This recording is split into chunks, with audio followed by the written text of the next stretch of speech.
Have you ever sensed that someone didn't quite like you, even when they were smiling and acting friendly? Recognizing the signs of dislike in interpersonal relationships is crucial for our emotional well-being and connection with others. Many individuals masterfully hide their true feelings, leaving us confused about their intentions. By learning to identify subtle cues of discomfort or disinterest, we can navigate our relationships more effectively and foster healthier connections. In this video, we'll dive into the fascinating topic of detecting hidden dislike in our relationships. We'll discuss the various ways people conceal their true feelings and provide you with the tools to decipher these subtle cues. Understanding these hidden signals will empower you to have more authentic and fulfilling connections with the people in your life. Join us as we uncover the secrets behind the smiles and learn to navigate the complex world of interpersonal relationships with confidence and clarity. Number 1. Closed body language. When it comes to understanding the nuances of communication, one of the most telling signs of discomfort or dislike is closed body language. You might not realize it at first, but the way someone positions their body can speak volumes about how they feel in a given moment. It's fascinating how our physical posture can reveal our emotional state, often more than our words ever could. Let's start with one of the most common indicators: crossed arms. Picture this. You're in a conversation with someone and they suddenly cross their arms tightly across their chest. This gesture can signal defensiveness or a desire to create a barrier between themselves and others. It's almost as if they are putting up a shield, protecting themselves from whatever is being discussed. I remember a time when I was chatting with a colleague about a project we were working on together. As I shared my ideas, I noticed her arms were crossed and she was leaning back in her chair. It felt like I was talking to a wall. When someone adopts this closed posture, it's a clear indication that they are not open to communication or connection. It's like an invisible wall has been erected, making it challenging to engage them meaningfully. You might find yourself feeling frustrated, wondering if you're saying the wrong things, or if they simply aren't interested in what you have to say. This can be particularly disheartening if you're trying to establish rapport or share personal experiences. Moreover, leaning away during a conversation is another significant cue. If you're talking to someone and they start leaning back or physically distancing themselves, it often suggests discomfort with the interaction or the topic being discussed. I once had a friend who would lean away whenever I brought up certain subjects, like my recent travels or personal achievements.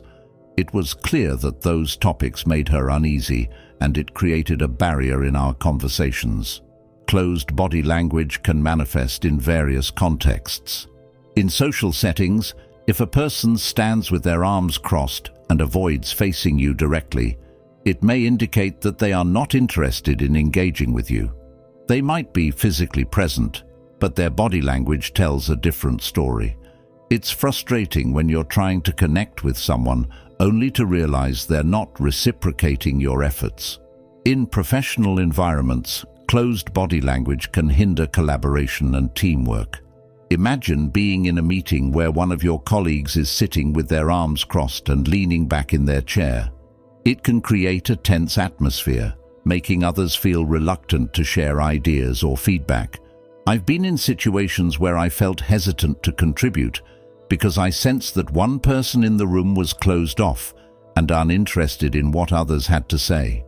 It's as if their body language sets the tone for the entire group, creating an environment that stifles open communication. Recognizing these signs of closed body language is crucial for adjusting your approach.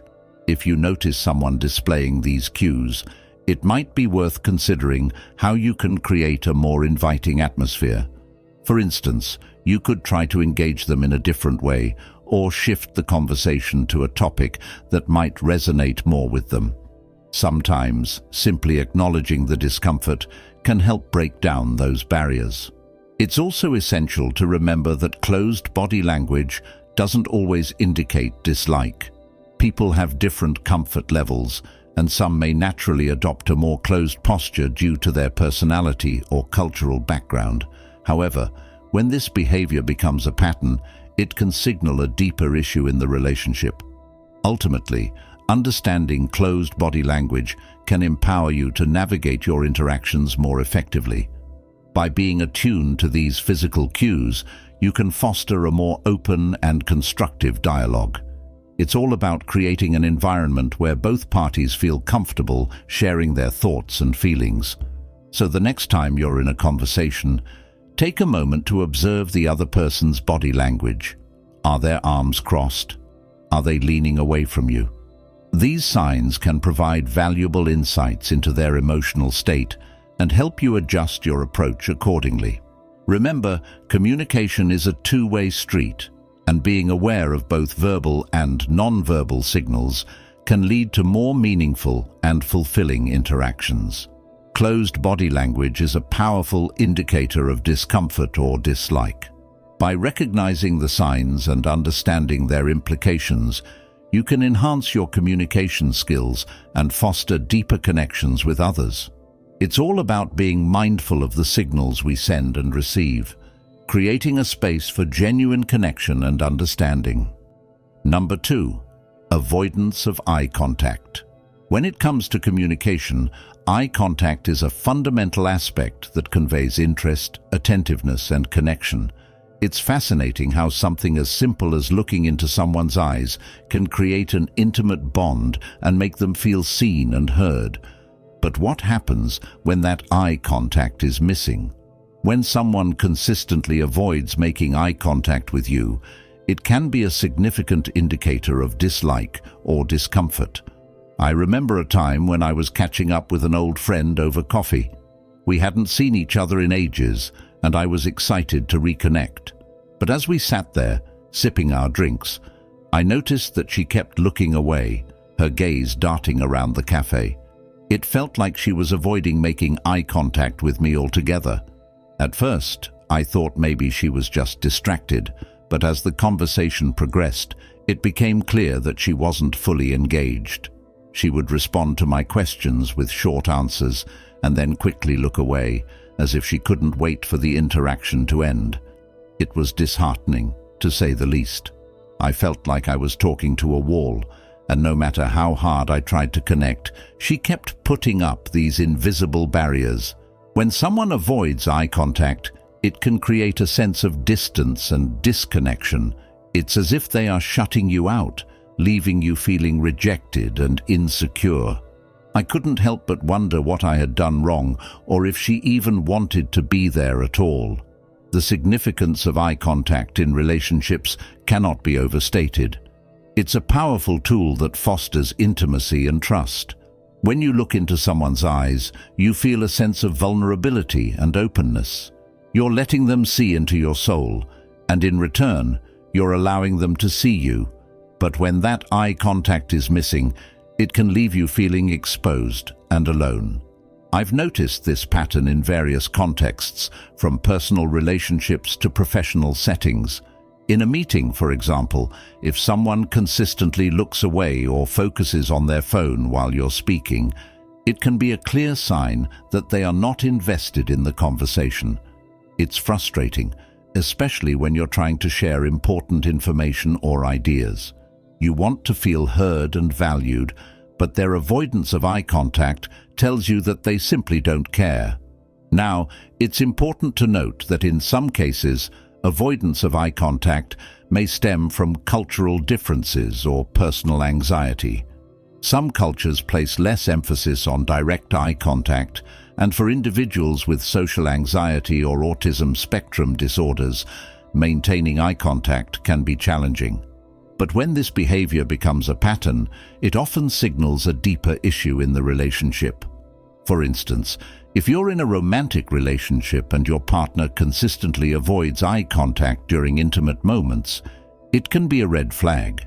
It might indicate that they are not fully present or that there are unresolved issues in the relationship. In these situations, it's crucial to address the issue directly and communicate your concerns openly and honestly. Recognizing the signs of avoidance in eye contact can help you gauge the other person's level of interest and engagement. If you notice this behavior, it may be worth addressing the issue directly or adjusting your approach to foster a more open dialogue. You could try saying something like, "I've noticed that you seem a bit distracted. Is everything okay?" Or, "I'd love to hear your thoughts on this. Can we talk about it?" Remember, communication is a two-way street, and eye contact is a vital component of that exchange. When someone avoids eye contact, it can feel like they are shutting you out, but it's important not to take it personally. Sometimes people have their own reasons for avoiding eye contact, and it's not a reflection of your worth or value as a person. Avoidance of eye contact can be a significant indicator of dislike or discomfort. It can create a sense of distance and disconnection, leaving you feeling rejected and insecure. But by recognizing these signs and addressing the issue directly, you can foster a more open and honest dialogue. Remember, eye contact is a powerful tool that fosters intimacy and trust. And by being attuned to its absence, you can enhance your communication skills and build stronger, more meaningful relationships. Number 3, forced or fake smiles. Smiling is one of those universal gestures that we all recognize. It conveys warmth, friendliness, and an openness to connect. But here's the thing. Not all smiles are created equal. There's a world of difference between a genuine smile and a forced or fake one. Understanding this distinction is crucial, especially when it comes to interpreting how someone truly feels about you or the situation at hand. Let's start with the genuine smile, often referred to as a Duchenne smile. This type of smile involves the entire face, particularly the eyes, which crinkle and brighten, creating a sense of authenticity and joy. When someone genuinely smiles at you, it feels warm and inviting. You can sense the positivity radiating from them, and it makes you feel good in return. I remember a time when I attended a friend's wedding. As the bride walked down the aisle, everyone's faces lit up with genuine smiles. It was a moment filled with joy and love, and you could see it in everyone's eyes. That kind of smile is contagious. It draws people in and creates a sense of connection. Now, contrast that with a forced or fake smile. This type of smile tends to be more superficial, often involving only the mouth without the accompanying warmth in the eyes. You might encounter someone who smiles at you, but their eyes remain flat, lacking any real emotion. It's almost like they're going through the motions, trying to appear friendly while masking their true feelings. I recall a situation at work where a colleague was known for her forced smiles. During team meetings, she would smile at everyone, but it felt hollow. I noticed that her eyes didn't light up, and there was a tension in her posture. It was clear that she was trying to maintain a facade of politeness, but the underlying discomfort was palpable.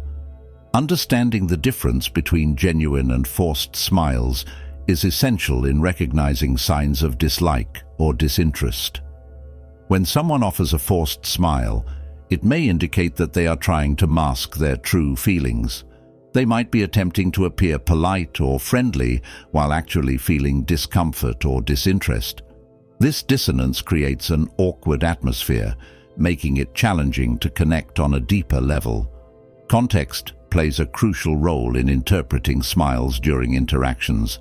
For instance, if someone smiles while delivering critical feedback, it may come across as insincere. You might think, "Why are they smiling when they're telling me I did something wrong?" It can feel confusing and even frustrating. Similarly, if a person smiles during a conversation but their body language is closed or defensive, like crossed arms or leaning away, it can signal that they are not genuinely engaged. Being attuned to these nuances can help you navigate social situations more effectively. If you notice someone consistently offering forced smiles, it may be a sign that they are not comfortable or invested in the interaction. This awareness can guide you in adjusting your approach. For example, if you sense that someone is not being genuine, you might want to address any underlying issues or shift the conversation to a more comfortable topic. I remember a time when I was talking to a friend who seemed off. She smiled at me, but I could tell something was bothering her. Instead of brushing it aside, I decided to ask her directly, "Are you okay? You seem a bit distant." That simple question opened the door for her to share what was really on her mind. It turned out she was dealing with some personal issues, and my willingness to engage honestly helped her feel more comfortable. In social settings, recognizing forced smiles can also help you avoid misunderstandings. If you're at a party and someone greets you with a fake smile, it might be a sign that they're not genuinely interested in connecting. Instead of trying to engage them further, you might choose to focus your energy on someone who is more receptive. Ultimately, the key to navigating these social dynamics lies in being observant and empathetic. Pay attention to the cues people are giving you, both verbally and non-verbally. If someone's smile doesn't reach their eyes, or if their body language suggests discomfort, don't hesitate to address it. Forced or fake smiles can be significant indicators of underlying feelings of discomfort or disinterest. By understanding the difference between genuine and forced smiles, you can enhance your ability to read social situations and foster more authentic connections. Remember, communication is not just about the words we say, it's also about the emotions we convey through our expressions. So the next time you're in a conversation, take a moment to observe the smiles around you. Are they genuine, or are they just a mask? This awareness can lead to deeper, more meaningful interactions and help you build stronger relationships. Number 4. Minimal engagement in conversation. Have you ever been in a conversation where you feel like you're talking to a brick wall? The other person is physically present, but their mind seems to be a million miles away.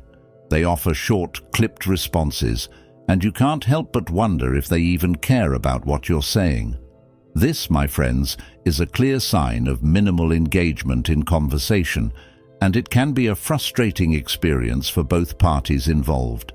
I remember a time when I was catching up with an old friend over coffee. We hadn't seen each other in ages, and I was excited to reconnect. But as we sat there, sipping our drinks, I noticed that her responses were becoming increasingly short and vague. I'd ask her about her job, and she'd simply say, "It's fine." I'd share something exciting that had happened in my life, and she'd nod and say, "That's cool." It felt like I was pulling teeth to get her to engage. As the conversation progressed, I realized that she wasn't asking any follow-up questions or sharing much about her own life. It was as if she was just going through the motions, offering one-word answers or vague comments. I couldn't help but feel disappointed and a little hurt. I had put in the effort to make plans and catch up, but she seemed disinterested and disengaged. This lack of engagement can be a clear sign that someone may dislike you or is not interested in the interaction. It's not just about the short responses, it's about the overall absence of connection and interest. When someone is genuinely engaged in a conversation, they typically seek to explore topics further, share their own experiences, and ask questions. They want to learn more about you and build a rapport. However, in a minimally engaged conversation, you may find that the other person is simply not putting in the effort. They might be preoccupied with their own thoughts and feelings, or simply not invested in building a connection. I've experienced this in both personal and professional settings, and it can be equally frustrating in both contexts. In a personal relationship, minimal engagement can be a sign of deeper issues. It might suggest that the person is not interested in the relationship or is dealing with their own personal struggles. I remember a time when I was trying to have a serious conversation with a partner, and they kept responding with one-word answers and avoiding eye contact. It was clear that they weren't fully present, and it made it challenging to address the issues at hand. In a professional setting, minimal engagement can hinder collaboration and teamwork. Imagine being in a meeting where one of your colleagues consistently offers short responses and doesn't seem interested in contributing. It can create a tense atmosphere and make others feel reluctant to share their own ideas. I've been in situations where I've held back from sharing my thoughts because I sensed that someone in the room wasn't engaged or interested. Recognizing the signs of minimal engagement can help you assess the health of your relationships. If you find yourself consistently receiving short responses and a lack of interest, it may be worth considering whether the relationship is worth pursuing or if adjustments need to be made to foster a more meaningful connection. For example, if you're in a personal relationship and you notice a pattern of minimal engagement, it might be time to have an honest conversation about what's going on. You could say something like, "I've noticed that you seem a bit distant lately. Is everything okay? I'm here to listen if you want to talk about it." This opens the door for them to share their feelings and gives you an opportunity to address any underlying issues. In a professional setting, you might need to adjust your approach to engage your colleagues more effectively. Perhaps you could try asking more open-ended questions or sharing your own experiences to encourage them to open up. If that doesn't work, you might need to have a conversation with your manager or HR about the challenges you're facing in the team dynamic. Remember, minimal engagement is not always a reflection of your worth or value as a person. Sometimes, people are dealing with their own stuff, and it has nothing to do with you. But if you consistently find yourself in conversations where you feel like you're talking to a wall, it might be time to reevaluate the relationship and decide whether it's worth investing more time and energy into. Minimal engagement in conversation is a clear sign that someone may dislike you or is not interested in the interaction. It's characterized by short responses, a lack of follow-up questions, and an overall absence of connection. By recognizing these signs, you can assess the health of your relationships and decide whether adjustments need to be made to foster more meaningful connections. Remember, communication is a two-way street, and if someone isn't putting in the effort, it might be time to focus your energy elsewhere. Number 5, lack of physical proximity. Have you ever been in a conversation where the other person seems to be standing a little too far away? Or perhaps they lean back, creating an invisible barrier between you. These subtle cues can be strong indicators of dislike or discomfort. I remember a time when I attended a networking event. I was excited to meet new people and make connections, but I noticed one particular person who seemed to be keeping their distance. Every time I tried to engage them in conversation, they would step back slightly or position themselves away from me. It was as if there was an invisible force field around them that I couldn't penetrate. I couldn't help but feel a bit rejected and confused. Was it something I said, or was it just their nature to be distant? When someone consistently maintains physical distance, it can suggest that they are not comfortable with the interaction. For instance, if you're having a one-on-one conversation and the other person is leaning away or creating physical barriers, like holding a bag or crossing their arms, it can signal a desire to create distance and avoid intimacy. I've seen this play out in various social settings, where individuals choose to stand on the outskirts of a group rather than engage with others. It's as if they're saying, "I'm here, but I'm not really here." The signs of avoidance in physical space can manifest in different ways. In a casual gathering, you might notice someone hovering near the snack table, avoiding eye contact and conversations. In a more intimate setting, like a dinner date, if your partner leans back in their chair and creates space between you, it can feel disheartening.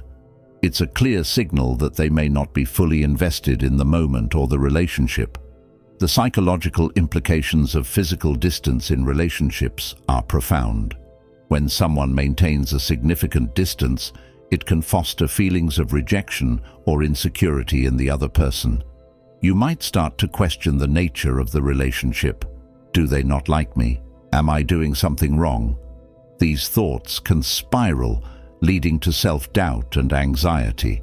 I've been in situations where I felt like I was walking on eggshells, constantly trying to gauge the other person's comfort level, only to be met with physical distance that left me feeling unvalued.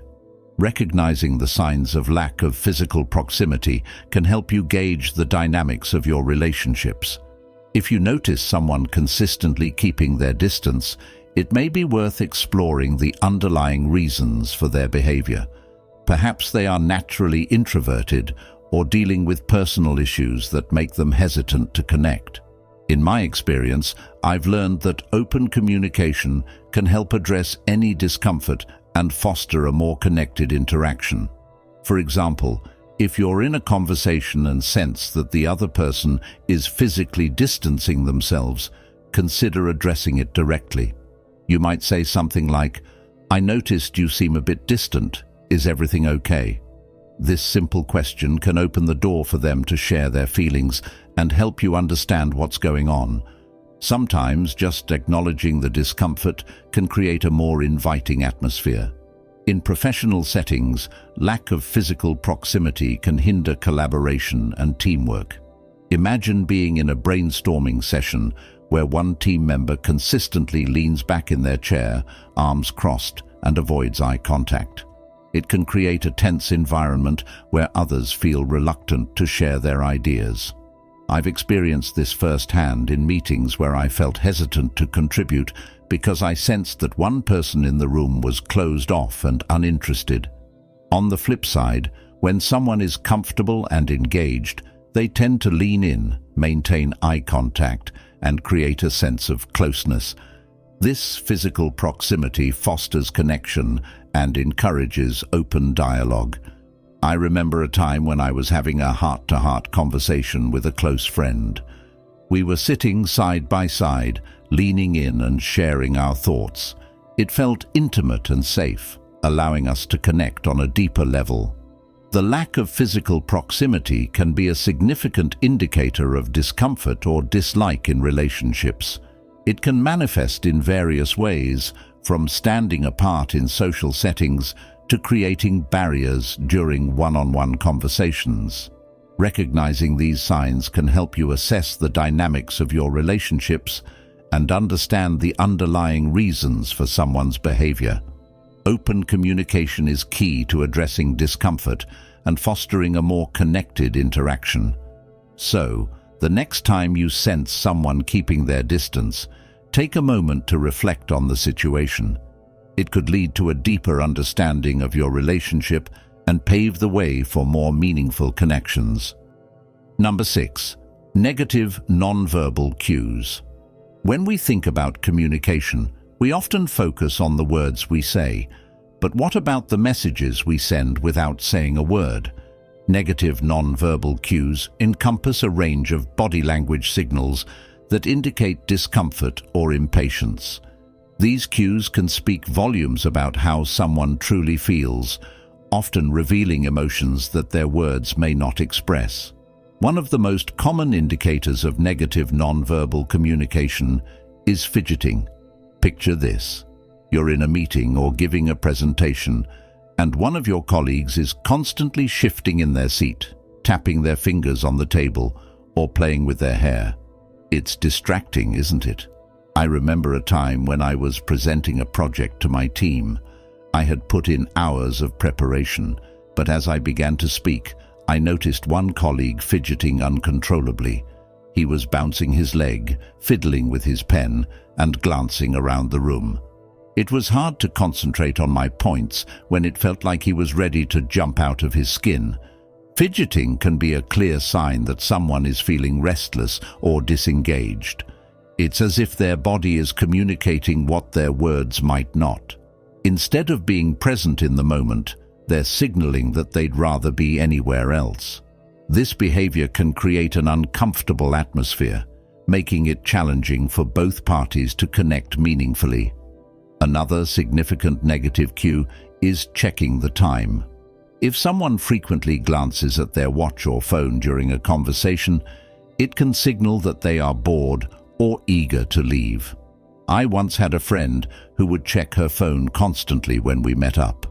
It felt disheartening, especially when I was sharing something personal or important.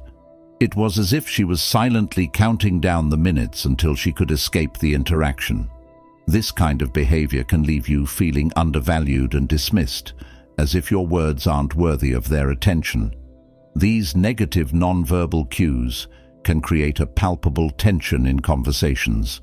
When someone is visibly uncomfortable, it can lead to feelings of frustration and insecurity for the other person. You might find yourself questioning whether you said something wrong or if they simply don't care about what you have to say. I've been in situations where I felt my heart sink as I noticed someone's disinterest. It's a tough pill to swallow, especially when you're putting yourself out there. Recognizing these signals is essential not only for your own emotional well-being, but also to foster more meaningful interactions. If you notice someone exhibiting negative nonverbal cues, it may be worth addressing the issue directly. You could ask if everything is okay, or if there's something on their mind. This approach can help clear the air and create a more open dialogue, allowing both parties to feel heard and understood. For instance, if you're in a conversation and notice that the other person keeps fidgeting or checking their watch, you might say, "Hey, I sense that you seem a bit distracted. Is everything all right?" This simple question can open the door for them to share what's really going on. Sometimes people are dealing with their own issues, and their negative cues might have nothing to do with you. By addressing it, you create an opportunity for connection and understanding. In a professional setting, recognizing negative nonverbal cues can be particularly important. If you're in a meeting and someone is visibly disengaged, it might be a sign that they're not on board with the discussion. Instead of pushing forward, consider asking for their input or checking in with them. You could say, "I'd love to hear your thoughts on this. You seem a bit quiet today." This not only shows that you value their opinion, but also creates a more inclusive environment. On the flip side, being aware of your own nonverbal cues is equally important. If you find yourself fidgeting or checking the time during conversations, take a moment to reflect on why that might be. Are you genuinely disinterested, or are you feeling anxious or overwhelmed? Being mindful of your body language can help you communicate more effectively and foster better connections with others. Negative nonverbal cues, like fidgeting and checking the time, can significantly impact our interactions. They can create tension and lead to feelings of frustration and insecurity. By recognizing these signs in others and addressing them directly, you can foster more meaningful conversations and create an environment where everyone feels heard and valued. Remember, communication is a two-way street, and being attuned to both verbal and nonverbal signals can lead to deeper connections and understanding. Number 7. Inconsistent behavior. In the realm of interpersonal relationships, one of the most perplexing signs that someone may dislike you or is hiding their true feelings is inconsistent behavior. This inconsistency often manifests as discrepancies between verbal and nonverbal communication. You might find yourself in a situation where someone says all the right things, "I really enjoy spending time with you," but their body language tells a different story. Maybe they have their arms crossed, avoid making eye contact, or speak in a disinterested tone. This disconnect can be incredibly confusing and frustrating. I remember a friend of mine who was a master at this. She would often compliment me, saying how much she valued our friendship and enjoyed our time together. Yet, when it came to making plans, she would frequently cancel or seem uninterested in engaging in deeper conversations. It left me feeling uncertain about our friendship. I found myself questioning whether she truly valued our connection or if she was just saying what she thought I wanted to hear. This inconsistency can create a sense of mistrust and insecurity. When someone's words don't align with their actions, it's natural to feel confused and even hurt. You want to believe what they're saying, but their behavior tells a different story.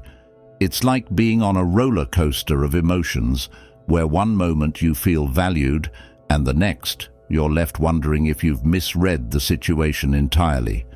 Inconsistent behavior can also lead to a breakdown in communication. If you're constantly trying to decipher what someone really means, it can create a wall between you. I've been in situations where I felt like I was walking on eggshells, trying to figure out how to approach a conversation without triggering a negative response. It can be exhausting and emotionally draining. Recognizing the signs of inconsistent behavior is crucial for navigating your relationships more effectively. If you notice someone saying one thing while their body language suggests another, it may be worth addressing the issue directly. For example, if a friend tells you they love spending time with you, but consistently avoids making plans, you might say, "Hey, I appreciate your kind words, but I've noticed we haven't hung out in a while. Is everything okay?" This approach opens the door for them to share their thoughts and feelings, allowing for a more authentic connection. Open communication can help clarify any misunderstandings. Sometimes people may not even realize they're sending mixed signals. They might be dealing with their own issues, making it difficult for them to engage fully in the relationship. By addressing the inconsistency, you create a space for honest dialogue that can strengthen your bond. It's also essential to reflect on your feelings when faced with inconsistent behavior. How does it make you feel? Are you left feeling valued or confused? Understanding your emotions can help you articulate your thoughts more clearly when you approach the other person. In professional settings, inconsistent behavior can be particularly detrimental. Imagine working on a team where one member consistently praises your contributions but then undermines your ideas in meetings. This kind of behavior can create a toxic environment, leading to feelings of frustration and resentment. I've experienced this firsthand, and it can be incredibly disheartening. When you're trying to collaborate, it's essential for everyone to be on the same page. If you find yourself in a situation where someone's behavior is inconsistent, consider addressing it directly. You might say something like, "I appreciate your feedback, but I'm a bit confused by the mixed signals. Can we talk about it?" This not only shows that you value their input, but also encourages a more open and honest conversation. Inconsistent behavior is a key sign that someone may dislike you or is hiding their true feelings. It often manifests as discrepancies between verbal and non-verbal communication, leading to confusion and frustration in relationships. By recognizing these signs and addressing them directly, you can navigate your relationships more effectively. Open communication can help clarify misunderstandings and foster a more authentic connection. Remember, relationships thrive on honesty and transparency, so don't hesitate to speak up when something feels off. In conclusion, being aware of the signs that someone dislikes you and is hiding it is crucial for navigating interpersonal relationships. From closed body language to inconsistent behavior, these cues can provide valuable insights into the dynamics of your interactions. Trusting your instincts and seeking clarity in ambiguous situations can help you foster healthier connections and protect your emotional well-being. Remember, communication is a two-way street, and being attuned to both verbal and non-verbal signals can lead to more meaningful and fulfilling relationships.